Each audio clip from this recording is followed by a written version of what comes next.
Good morning my dear students. आज की इस क्लास में बेटा जो हमको क्वेश्चन डिस्कस करना है वो है write chemical equation of two chemical properties of glucose. Glucose की टू केमिकल इक्वेशन और केमिकल प्रॉपर्टीज को हमको राइट करना है। ये आप मान के चलिए कि ग्लूकोज की 2 या 3 केमिकल इक्वेशन तो 100% आपके पेपर में एवरी ईयर पूछी जाती है।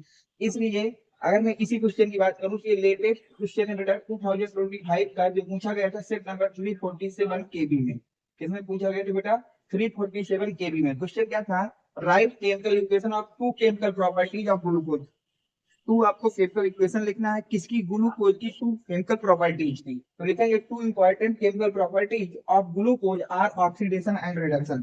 ग्लूकोज की two important chemical properties, one is the oxidation and second is the reduction. अगर हम ऑक्सीडेशन की बात करें, glucose oxidize with bromine water.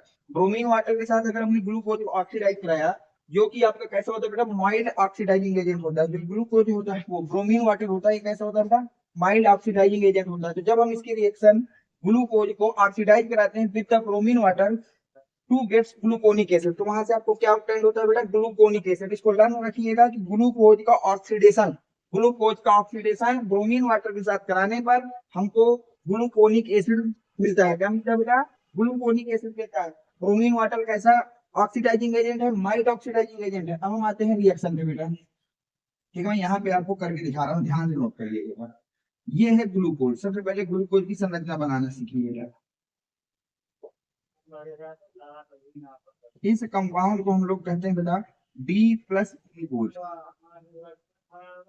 अब इसका हमने ऑक्सीडेशन करा रहे हैं किसकी प्रेजेंस में बेटा? ब्रोमीन वाटर की प्रेजेंस में। ब्रोमीन वाटर के प्रेजेंस में इसका ऑक्सीडेशन कराएंगे, और जैसे ही आप ऑक्सीडेशन कराएंगे तो यहाँ से आपको मिलेगा ग्लूकोनिक एसिड। इस कंपाउंड का नाम होता है बेटा ग्लूकोनिक एसिड। इसको क्या कहते हैं बेटा? Gluconic acid. इसमें कुछ नहीं किया गया, हमने सिर्फ CHO ग्रुप को ऑक्सीडाइज करा दिया है कार्बोक्सिलिक एसिड में।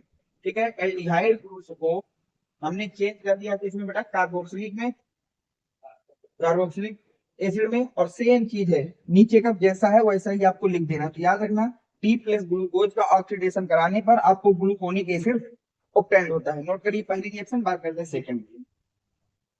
हो गया पहला। अच्छा, सेकंड देखिए, रिडक्शन की बात करें। When glucose is reduced with hydrogen in the presence of nickel. जब हम ग्लूकोज को रिड्यूस कराते हैं, ग्लूकोज को क्या करते हैं बेटा? रिड्यूस कराते हैं किसके साथ बेटा? हाइड्रोजन के साथ। In the presence of nickel catalyst it form the sorbitol. वहां से आपको क्या मिलता है बेटा? सॉर्बिटॉल फॉर्म आउट होता है, जिसको हम लोग मैनिटॉल भी कहते हैं, जिसको हम लोग सॉर्बिटॉल का ही दूसरा नाम क्या है? मैनिटॉल से।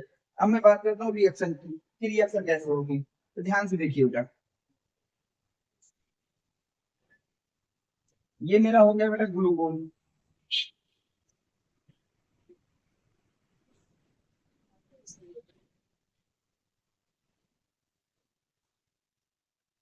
इसका नाम क्या बेटा? D plus glucose. अब आप इसकी रिएक्शन कराइए हाइड्रोजन के साथ, किसकी प्रेजेंस में बेटा? निकेल की प्रेजेंस में। किसकी प्रेजेंस में कराइए? निकेल की प्रेजेंस में। और जैसे ही निकेल की प्रेजेंस में कराएंगे तो यहाँ से एक कंपाउंड बनेगा बेटा, जिसको आप लोग कहते हैं बेटा सार्बिटॉल। इस कंपाउंड का नाम क्या होता है बेटा? सार्बिटॉल। ठीक है, इसी कंपाउंड को हम लोग सार्बिटॉल भी कहते हैं। इस कंपाउंड को क्या कहते हैं बेटा? सार्बिटॉल, या कुछ लोग इसको बेटा मैनिटॉल भी कहते हैं। क्या कहते हैं बेटा? मैनिटॉल। तो याद रखना बेटा, मैनिटॉल या सार्बिटॉल। कंपाउंड में हुआ क्या? रिडक्शन में हमने कुछ नहीं किया, केवल CHO को हमने चेंज कर दिया किसमें बेटा? CH2OH में। तो जब हम रिडक्शन कराते हैं तो एल्डिहाइड चेंज होता है बेटा किसमें? प्राइमरी अल्कोहल में। Aldehyde interchange primary alcohol.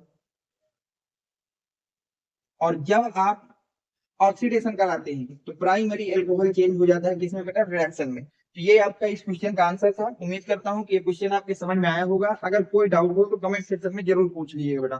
Thanks for watching, next video coming.